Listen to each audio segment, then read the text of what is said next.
আসসালামু আলাইকুম। সন্ধে ৭টা বাংলাদেশ বেতার রাজশাহী। স্থানীয় সংবাদ পড়ছি সাজরিন খান খুশবু। আইন বিচার ও সংসদ বিষয়ক উপদেষ্টা আসিফ নজরুল বলেছেন, জাতীয় সংসদ নির্বাচন নিয়ে কোনো শঙ্কার কোনো কারণ নেই। সরকার ফেব্রুয়ারির প্রথমার্ধে নির্বাচন আয়োজনের ব্যাপারে বদ্ধপরিকর। আজ সকালে রাজশাহীতে চিফ জুডিশিয়াল ম্যাজিস্ট্রেট আদালত ভবনের লিগ্যাল এইড অফিসে বিচারকদের সাথে মতবিনিময় শেষে সাংবাদিকদের প্রশ্নের জবাবে তিনি একথা বলেন। তিনি আরও বলেন, নির্বাচন বিলম্বিত করার কোনো ইস্যু নেই। উৎসবমুখর পরিবেশে ভোট আয়োজনের জন্য যা যা দরকার তা করা হবে। ১৬-১৭ বছর নির্বাচন না হওয়ায় কিছুটা উদ্বেগ থাকলেও মানুষ এখন ভোট দিতে উৎসুক ও আগ্রহী। জামিন প্রসঙ্গে উপদেষ্টা বলেন, জামিন দেওয়া শুধু বিচারকের ওপর নির্ভর করে না, পুলিশের রিপোর্টও এখানে গুরুত্বপূর্ণ ভূমিকা রাখে। যেখানে জামিন পাওয়ার যোগ্যতা আছে সেখানে জামিন পেতে কোনো বাধা নেই। তবে যারা জামিন পেয়ে একই ধরনের অপরাধে যুক্ত হতে পারে বা নিষিদ্ধ সংগঠনের তৎপরতায় জড়াতে পারে সে বিষয়ে সতর্ক হতে হবে। তিনি জানান, বিচার ব্যবস্থার সংস্কারে সরকার নানা উদ্যোগ নিচ্ছে। একজন বিচারকের জায়গায় ৩ জন বিচারক নিয়োগের পরিকল্পনা নেওয়া হয়েছে, যাতে আদালতের মামলার চাপ কমে। এসব উদ্যোগের সুফল জনগণ অচিরেই পাবে। রাজশাহী জেলা আইন শৃঙ্খলা কমিটির সভা অনুষ্ঠিত হয়েছে। আজ জেলা প্রশাসনের সম্মেলন কক্ষে আয়োজিত সভায় সভাপতিত্ব করেন জেলা প্রশাসক আফিয়া আক্তার। এ সময় উপস্থিত ছিলেন রাজশাহীর ৯টি উপজেলার ইউএনও, আইন শৃঙ্খলা বাহিনীর প্রতিনিধি সহ জেলা আইন শৃঙ্খলা কমিটির সদস্যবৃন্দ। সভায় রাজশাহী জেলার বর্তমান আইন শৃঙ্খলা পরিস্থিতি নিয়ে আলোচনা করা হয়। তুলে ধরা হয় বিভিন্ন থানা ও আদালতে হওয়া মামলার চিত্র। এ সময় মাদক ও বাল্যবিবাহ নির্মূল সহ অপরাধ দমনে স্থানীয় প্রশাসনের নেওয়া পদক্ষেপ সম্পর্কে বিশদ আলোচনা হয়। সভায় আইন শৃঙ্খলা কমিটির সদস্যরা তাদের মূল্যবান মতামত তুলে ধরেন। জেলা প্রশাসক আফিয়া আক্তার জানান, জেলার সকল দফতরের সমন্বয়ে আইন শৃঙ্খলা পরিস্থিতি স্বাভাবিক রাখতে সর্বোচ্চ ব্যবস্থা গ্রহণ করা হয়েছে।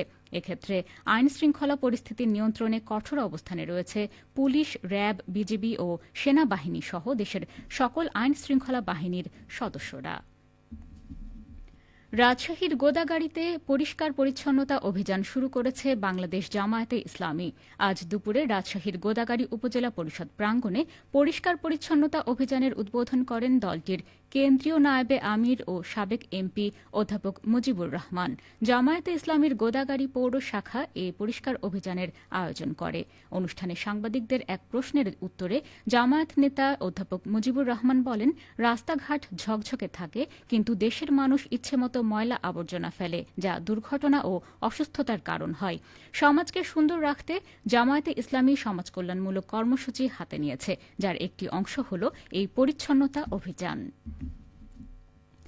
নওগাঁয় যানজট নিরসনে গতিশীলতা ও ট্রাফিক পুলিশ সদস্যদের সুবিধার্থে শহরের মুক্তির মোড়ে নবনির্মিত ট্রাফিক পুলিশ বক্সের উদ্বোধন করা হয়েছে। আজ সকালে নির্মাণ ফলক উন্মোচন করে উদ্বোধন ঘোষণা করেন পুলিশ সুপার মোহাম্মদ সাফিউল সারোয়ার। এ সময় তিনি মুক্তির মোড় সহ শহরের বিভিন্ন এলাকায় যানজট নিরসনে প্রয়োজনীয় সকল পদক্ষেপ গ্রহণ ও দিক নির্দেশনা প্রদান করেন। এছাড়া ট্রাফিক বিভাগকে সততা এবং পেশাদারিত্বের সাথে দায়িত্ব পালনের নির্দেশনা দেন।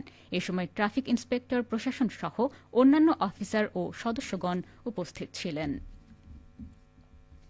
উন্নত জাতের ধান উৎপাদনের জন্য রাজশাহীর সুখ্যাতি রয়েছে। এই জেলার অধিকাংশ কৃষক ধান উৎপাদনের সাথে জড়িত। আষাঢ়-শ্রাবণ মাসে আমন চাষ ধানের চারা রোপণের পর থেকে সুষ্ঠুভাবে সেই ধান ঘরে তোলার জন্য অপেক্ষায় প্রহর গুনছেন স্থানীয় কৃষকরা। এরই মধ্যে ধান কাটা শুরু হয়েছে।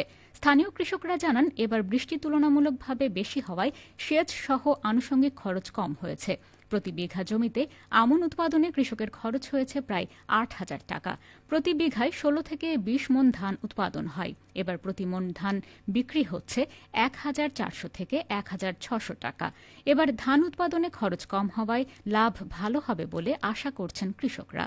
রাজশাহী জেলা কৃষি অফিসের দেয়া তথ্য মতে চলতি অর্থ বছরে রাজশাহী জেলায় আমন চাষের লক্ষ্যমাত্রা ধরা হয়েছে ৮৪,২৫৫ হেক্টর। আবহাওয়া অনুকূলে থাকায় আশা করা যাচ্ছে এবার লক্ষ্যমাত্রার চেয়ে বেশি উৎপাদন হবে। সবশেষে আবহাওয়া। আজ রাজশাহীতে সর্বোচ্চ তাপমাত্রা ছিল ৩০.৮ ডিগ্রি এবং সর্বনিম্ন ১৬.৫ ডিগ্রি সেলসিয়াস। সন্ধ্যে ৬টায় বাতাসে আপেক্ষিক আর্দ্রতার পরিমাণ ছিল ৯১%। রাজশাহী ও পার্শ্ববর্তী এলাকায় আগামীকাল সূর্যোদয় ভোর ৬টা ১৭ মিনিটে।